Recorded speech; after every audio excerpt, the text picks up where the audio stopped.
ஸ்ரீ குருப்யோன் நமஹ. அறிவோம். சுந்தர கணபதி துணை, சுக பிரம்ம மகரிஷி துணை. ஆன்மீக செல்வர்களே, கிரிக்கெட் நேயர்களே, சாம்பியன் ட்ரோஃபி 2025 சிறப்பான முறையில் நடைபெற்று வருகின்றது. இன்றைய தினம் உலகமே எதிர்பார்க்கக்கூடிய இந்தியா மற்றும் பாகிஸ்தான் அணிகள் மோதும் போட்டி துபாயில் மதியம் 2:30 மணியளவில் நடைபெற இருக்கின்றது. இந்த போட்டியில் வெல்லக்கூடியவர்கள் யார் மற்றும் அதிக ரன்களை விளாசக்கூடியவர்கள் யார் என்பதை நாம் ஜோதிட ரீதியாக தெரிந்து கொள்வோம். சென்ற போட்டியில் நாம் கூறிய வண்ணம் இந்திய அணி வெற்றியை பெற்றிருந்தார்கள். இன்றைய தினம் நடக்க இருக்கும் போட்டி ஒரு விறுவிறுப்பும் சுறுசுறுப்பும் நிறைந்த போட்டியாக இருக்கும். இந்தியா பாகிஸ்தான் என்றாலே விறுவிறுப்புக்கு பஞ்சம் இருக்காது. எனவே இந்த போட்டி அதிலும் ஒரு சுவாரஸ்யம் நிறைந்த போட்டியாக இருக்கும். ஏனென்றால் இன்றைய தினம் 2 நட்சத்திரங்கள், அதாவது ஃபர்ஸ்ட் இன்னிங்ஸ் 40 ஓவர் வரைக்கும் இந்த போட்டி ஒரு மாதிரி செல்லும். 40லிருந்து 50 ஓவர் வரைக்கும் வேறு மாதிரி இருக்கும். இரண்டாவது இன்னிங்ஸ் சற்று வேறு மாதிரி இருக்கும். ஏன்னால் 2 நட்சத்திரங்கள் சம்பவிக்கின்றதனால் ஒரு சிறப்பான போட்டியாக இருக்கும். மீண்டும் ஒரு முறை ஹிண்டாக இது எடுத்துக்கொள்ளுங்கள். எந்த அணி பேட்டிங் செய்தாலும் சரி, முதல் 40 ஓவர் ஒரு மாதிரியாக சென்று கொண்டிருக்கும். அடுத்த 10 ஓவரில் ஒரு சிறப்பான போட்டியாக இருக்கும்.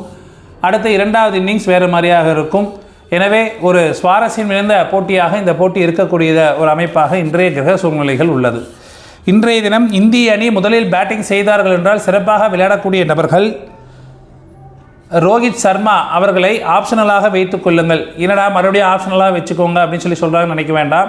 என்ன அப்படின்னா, ஒரு டீமில் ரோஹித் சர்மாவை எடுத்துங்க, ஒரு டீமில் KL ராகுல் எடுத்துங்க, அந்த மாதிரி எடுத்துங்க.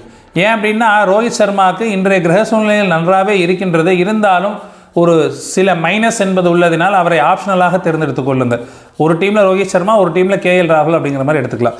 எனவே இன்றைய தினம் சிறப்பாக விளையாடக்கூடிய நபர்கள் ரோஹித் சர்மா ஆப்ஷனலாக வைத்துக் கொள்ளுங்கள். விராட் கோலி அவர்களை கேப்டனாக தேர்ந்தெடுத்துக் கொள்ளலாம். KL ராகுல், ஹர்திக் பாண்டியா போன்றோர் ஒரு சிறப்பான பேட்டிங்காக இருக்கும். இதில் கேப்டன் மற்றும் வைஸ் கேப்டனாக விராட் கோலி அல்லது ஹர்திக் பாண்டியாவை தேர்ந்தெடுத்துக் கொள்ளலாம்.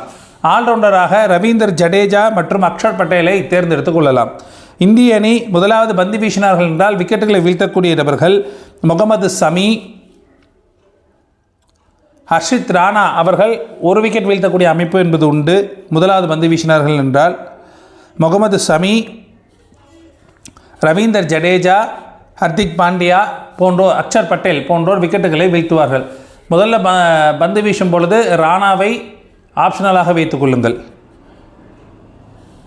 இதில் ரவீந்திர ஜடேஜா அல்லது அக்ஷர் பட்டேல் 2க்கும் மேற்பட்ட விக்கெட்டுகளை வீழ்த்தக்கூடிய அமைப்பு என்பது உண்டு. ஹர்திக் பாண்டியா அவர்கள் 2 விக்கெட் வீழ்த்தக்கூடிய அமைப்பு என்பது உண்டு.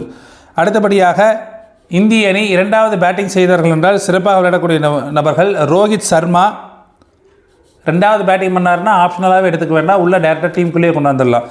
ரோஹித் சர்மா, விராட் கோலி, ஸ்ரேயாஸ் ஐயர், ஹர்திக் பாண்டியா போன்ற ஒரு சிறப்பான பேட்டிங்காக இருக்கும். முதல் இன்னிங்ஸாக இருந்தால் ஸ்ரேயாஸ் ஐயர் வேண்டாம், இரண்டாவது இன்னிங்ஸாக இருந்தால் ஸ்ரேயாஸ் ஐயரை எடுத்துக்கொள்ளுங்கள். அதாவது முதல்ல இந்தியா பேட்டிங் பண்ணதுன்னா ஸ்ரேயாஸ் ஐயர் வேண்டாம், இரண்டாவது பேட்டிங் பண்ணாங்க அப்படின்னா கண்டிப்பாக ஸ்ரேயாஸ் ஐயரை எடுத்துக்கொள்ளுங்கள். இதில் கேப்டன் மற்றும் வைஸ் கேப்டனாக விராட் கோலி அல்லது ஹர்திக் பாண்டியாவை தேர்ந்தெடுத்துக் கொள்ளலாம். இந்திய அணி ஆல்ரவுண்டராக ரவீந்தர் ஜடேஜா அவர்களை தேர்ந்தெடுத்துக் கொள்ளலாம். இந்திய அணி இரண்டாவது பந்து வீசும் பொழுது விக்கெட்டுகளை வீழ்த்தக்கூடிய நபர்கள் ஹர்ஷித் ராணா, குல்தீப் யாதவ், ஹர்திக் பாண்டியா, ரவீந்தர் ஜடேஜா போன்றோர் சிறப்பான பந்து வீச்சாக இருக்கும். நல்லா புரிஞ்சுங்க. இந்தியா ரெண்டாவது பவுலிங் பண்ணும்போது ரவீந்தர் ஜடேஜா, ஹர்திக் பாண்டியா, குல்தீப் யாதவ், ஹர்ஷித் ராணா போன்றோர் விக்கெட்டுகளை வீழ்த்துவார்கள். இதில் ராணா இரண்டாவது பந்து வீசும் பொழுது 3 விக்கெட் வீழ்த்தக்கூடிய அமைப்பு என்பது உண்டு. அடுத்தபடியாக பாகிஸ்தான் அணி முதலாவது பேட்டிங் செய்தார்கள் என்றால் சிறப்பாக விளையாடக்கூடிய நபர்கள் முகமது ரிஸ்வான், பாபர் அசாம், ஆஹா சல்மான், டி தாஹீர் போன்றோர் ஒரு சிறப்பான பேட்டிங்காக இருக்கும். இதில் கேப்டன் மற்றும் வைஸ் கேப்டனாக ரிஸ்வான் அவர்களை தேர்ந்தெடுத்துக் கொள்ளலாம். பாகிஸ்தான் அணி முதலாவது பந்து வீசினார் என்றால் விக்கெட்டுகளை வீழ்த்தக்கூடிய நபர்கள் அஃப்ரிடி, ஹாரிஸ் ரஃப், ஆபர் அகமது போன்றோர் விக்கெட்டுகளை வீழ்த்துவார்கள். இதில் அஃப்ரிடி அவர்கள் முதலாவது பந்து வீசும் பொழுது 2க்கும் மேற்பட்ட விக்கெட்டுகளை வீழ்த்தக்கூடிய அமைப்பு என்பது உண்டு.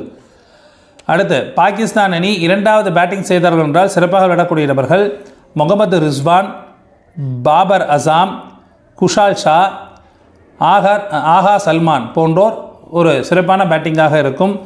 இதில் கேப்டன் மற்றும் வைஸ் கேப்டனாக குஷால் ஷா அல்லது ரிஷ்வானை தேர்ந்தெடுத்துக் கொள்ளலாம். பாகிஸ்தான் அணி இரண்டாவது பந்து வீசும் பொழுது விக்கெட்டுகளை வீழ்த்தக்கூடிய நபர்கள் ஹாரிஸ் ரஃப், நசீம் ஷா மற்றும் ஆகா சல்மான் போன்றோர் விக்கெட்டுகளை வீழ்த்துவார்கள். நேர்களே, இந்த போட்டி 2 நட்சத்திரம் மாறி மாறி வருவதனால் ஒரு கணிக்க முடியாத ஒரு போட்டியாக இருக்கின்றது. எல்லா போட்டியிலும் நம்ம ஹிண்ட்டு கொடுத்துட்டு இருந்தோம். அதாவது ஸ்கோரை பற்றி சொல்லியிருந்தோம். லாஸ்ட் டைம் கூட இந்தியா பங்களாதேஷ் மேட்சுக்கு ஸ்கோரை பற்றி சொல்லியிருந்தோம். 220 250-60 ரன்குள்ளே தான் வரும் அப்படின்னு சொல்லிட்டு, அதே மாதிரி 240 சம்திங் தான் வந்திருந்தது. நான் கடைசியாக மேட்ச் பார்க்கல. இருந்தாலும் இன்றைய தினம் ஒரு 250 to 280 ரன் வரக்கூடிய அமைப்பு என்பது உண்டு.